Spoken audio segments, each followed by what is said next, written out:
يا أهلا وسهلا. في الأول عايزة أشكر كل واحد دخل واستقطع وقت من يومه عشان يسمعني، حتى لو بدأ الحلقة وبعدين سابها من غير ما يكملها حتى. شكرا ان انت اديتني فرصة اوصل لك، واديت نفسك فرصة لحاجة جديدة، ويا رب ما تكونش آخر مرة. هبتدي وأقول إن أنا جوايا كلام كتير وأفكار وتحليلات وردود جاهزة، بس بتيجي بعد الموقف، يعني مش ساعتها، بيكون الموقف عدى عليه ساعات، مناقشات كاملة بتحصل في دماغي، وكل ده وأنا ساكتة.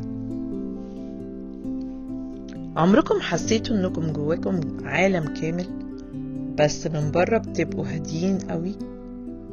ليه في ناس صوتها اللي جواها بيبقى عالي قوي بس لما بتيجي اللحظة الحقيقية صوتها بيختفي؟ في ناس بطبيعتها ريفلكتيف، بتبقى بتفكر قبل ما تتكلم، بتحلل، بتشوف الزوايا كلها. الصوت اللي جواهم بيبقى شغال دايما، لكن المشكلة ان السرعة الخارجية للحياة مش دايما مناسبة ولا ماشية مع سرعة تفكيرهم. الموقف بيخلص قبل ما هما بيخلصوا تحليلهم، فيطلعوا في الاخر ساكتين او بيردوا ردود كده بسيطة، ويرجعوا البيت ويقولوا كان المفروض ارد واقول كذا، طب انا ما قلتش رأيي ليه؟ الموقف بالنسبة لناس كتير بيبقى بسيط، سؤال رد وخلاص، لكن بالنسبة للشخص اللي بيفكر كتير الموضوع بيبقى مختلف. المخ بيشتغل كالآتي: طيب هو قال كده ليه؟ هو يقصد ايه؟ لو قلت كذا هيتفهم ازاي؟ ولو سكت هل كان هيبقى احسن ولا ايه؟ في اللحظة اللي المخ بيحلل فيها كل ده الموقف بيكون خلص اصلا، فاللي بيحصل ان الشخص يطلع شكله هادي جدا او قليل الكلام، لكن في الحقيقة انه جواه مدينة ملاهي من كتر الاصوات اللي جواه. المشكلة مش ان مفيش كلام، المشكلة ان سرعة التفكير ابطأ شوية من سرعة الموقف. اوقات كتير الصوت الخارجي الواطي اللي تقريبا مش مسموع ما بيبقاش طبع اصلا، اوقات بيكون تجربة قديمة. يمكن في وقت من الاوقات لما اتكلمنا حد قاطعنا، حد سخر واستهزأ برأينا، او ممكن يكون حد ضحك علينا، حد قال جملة صغيرة او حتى لو كلمة واحدة بس بتفضل عايشة في الدماغ سنين. زي مثلا انت حساسة زيادة، الموضوع ابسط من كده، انت بصراحة مكبرة الموضوع.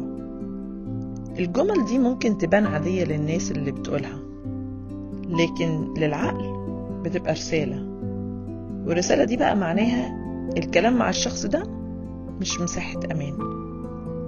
وعلى فكرة العقل بيتعلم بسرعة ويبدأ يعمل حاجة اسمها حماية كده، فيقول خلينا ساكتين احسن.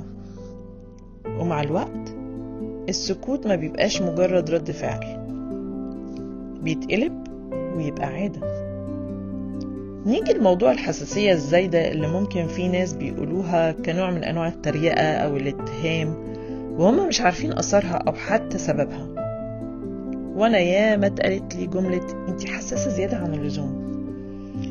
في نوع من الشخصيات بيسموه highly sensitive personalities، اللي هي الناس اللي بتحس بالتفاصيل الصغيرة جدا، بتحس بالنبرة، بالتعبير، حركة الجسم، السكوت والصمت بين الجمل، نظرة العين.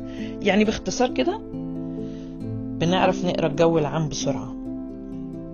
الميزة في ده انهم غالبا بيبقوا ناس عميقة جدا. يعني مش قصدي امدح في نفسي يعني، بس بجد يعني بيبقوا فاهمين الناس إلى حد كبير، لكن العيب بقى انهم بيتعبوا اسرع من بقية الناس. فبدل ما يدخلوا في مواجهة او نقاش طويل عقيم ممكن يختاروا الصمت، بس ما بيبقاش عشان ضعف، بس بتبقى حفاظا على الطاقة. في فرق كبير بين حاجتين، انك تختار الهدوء وانك تبقى مختفي. الهدوء في نظري قوة، لكن الاختفاء وجع. لان مع الوقت لو الصوت الداخلي عالي جدا والخارجي دايما غايب، ممكن تحس انك مش متشاف، موجود لكن محدش شايفك بجد. واصعب احساس ممكن يحسه الانسان مش ان الناس بتختلف معاه، لكن انهم ما يسمعوش صوته اصلا. انا طول عمري كنت فاكرة ان شخصيتي يمكن حتى كنت مقتنعة ان دي طبيعتي، بس لما بدأت اتكلم واسجل واسمع صوتي بعد كده، حصلت لي حاجة غريبة. ده انا اكتشفت اكتشاف فظيع. اكتشفت ان انا عندي صوت، وصوت واضح ومترتب، وطلع عندي رأي. الغريب ان الصوت ده كان موجود طول الوقت، بس انا ما كنتش بستخدمه. يمكن لاني ما كنتش واخدة المساحة، يمكن لاني ما كنتش واثقة ان كلامي يستاهل اصلا يتقال، واحيانا يمكن لاني اتعودت ان دوري ابقى ان انا اللي بسمع اكتر ما بتكلم. الصوت الداخلي العالي مش مشكلة، في الحقيقة ممكن يكون نعمة، لانه غالبا معناه انك انسان عميق واعي وبتفكر وبتشوف تفاصيل ناس كتير ما بتشوفهاش.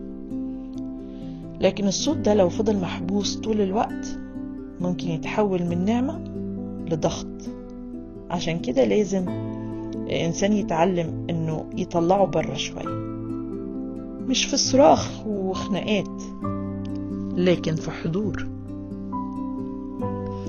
وأنا حاولت أفهمني وساعدني في إزاي ممكن نزود الصوت الخارجي من غير ما نغير طبيعتنا. لقيت إن أول حاجة إننا ما نحاولش نبقى حد تاني. مش لازم تبقى أعلى صوت في الأوضة، القوة مش دايما في الصوت العالي، أحيانا القوة في الجملة الهادية اللي بتتقال في اللحظة الصح. تاني حاجة، اختيار المساحة الآمنة. مش كل مكان مناسب للكلام، لكن لازم يبقى فيه مكان صوتك فيه مسموع، سواء بقى إن كان عن طريق الكتابة أو التسجيل أو عمل محتوى أو محادثة كده وقاعدة صادقة مع حد قريب منك. تالت حاجة، الكتابة. اكتبوا. الكتابة واحدة من أقوى الطرق إن الصوت الداخلي ده يطلع للنور، لأنها بتدي العقل وقت يفكر من غير ضغط اللحظة. خليني كعادتي كده أسأل، والمرة السؤال ديت هسأله لنفسي: هو أنا كنت ساكتة لأني كنت حكيمة، ولا ساكتة لأني خايفة؟ الفرق بينهم كبير جدا، لكن الحكمة اختيار، والخوف انسحاب. ومن هنا لقيت نفسي بدأت القناة ديت. يمكن صوتي الداخلي كان عالي لأنه كان مستني يتسمع.